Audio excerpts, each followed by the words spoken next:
The storm arrived without warning, the kind that rattled windows and made the world feel smaller.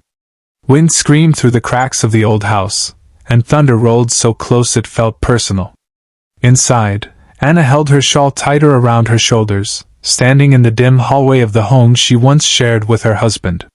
Since his death, the house felt too big when it was silent and too small when memories came rushing in. When the knock came, she froze. No one visited anymore. The town had slowly moved on, but her grief hadn't gotten the message. The knock came again, firm, controlled, not desperate.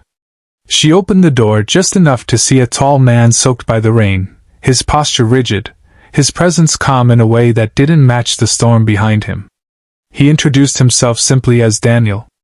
No last name. No long explanation. He said his truck had broken down miles away, and the storm had made walking dangerous. His voice was low, steady, trained to hide more than it revealed. When he asked if he could stay until morning, Anna hesitated. Every instinct told her to protect what little peace she had left. But something else, something human, told her this man wasn't a threat. "It's just for the night," he repeated, almost as if he was reassuring himself. Anna let him in.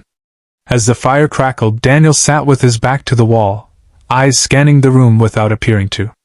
He noticed everything: the loose floorboard, the photo frames turned face down, the child's shoes by the stairs. He noticed her hands tremble when she poured tea. He noticed the way she flinched at loud thunder.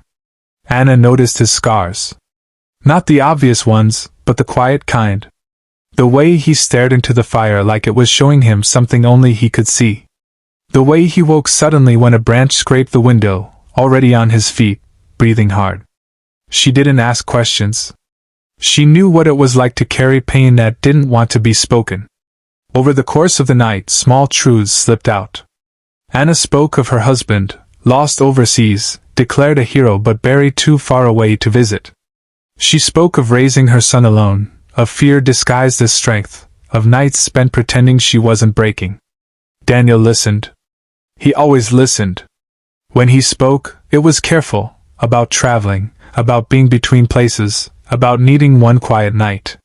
What he didn't say was that he had been running, from orders, from guilt, from the memory of a mission that ended with too many flags folded and handed to families who would never be whole again.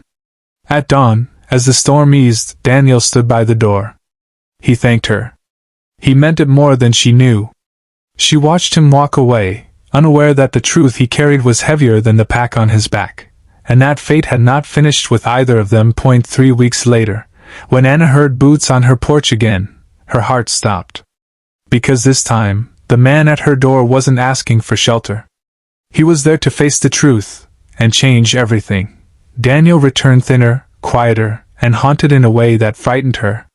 He didn't pretend this time. He told her he was a Navy SEAL. He told her he had disobeyed orders to save civilians. He told her the price for that choice was coming, and that he had nowhere else to go. Anna felt anger first. Then fear. Then understanding. Because she knew what it meant to lose everything for doing what was right. Her husband had done the same. Trouble followed Daniel like a shadow. Men came asking questions. Threats were made. Anna's son overheard things no child should.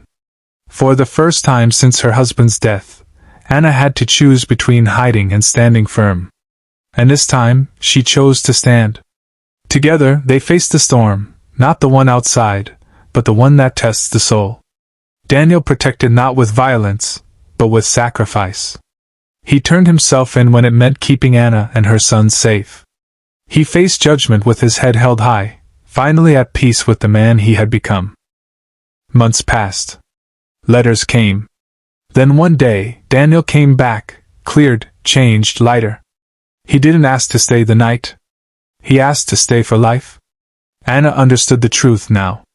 That some people enter your life briefly, not because they're meant to leave, but because timing must break you before it heals you. The story didn't end with fireworks or grand speeches. It ended with quiet mornings, shared burdens, and love built not on promises, but on courage. Because sometimes, just for the night, is how forever begins. True strength is not found in power, but in compassion. And sometimes, the bravest act of all, is opening the door.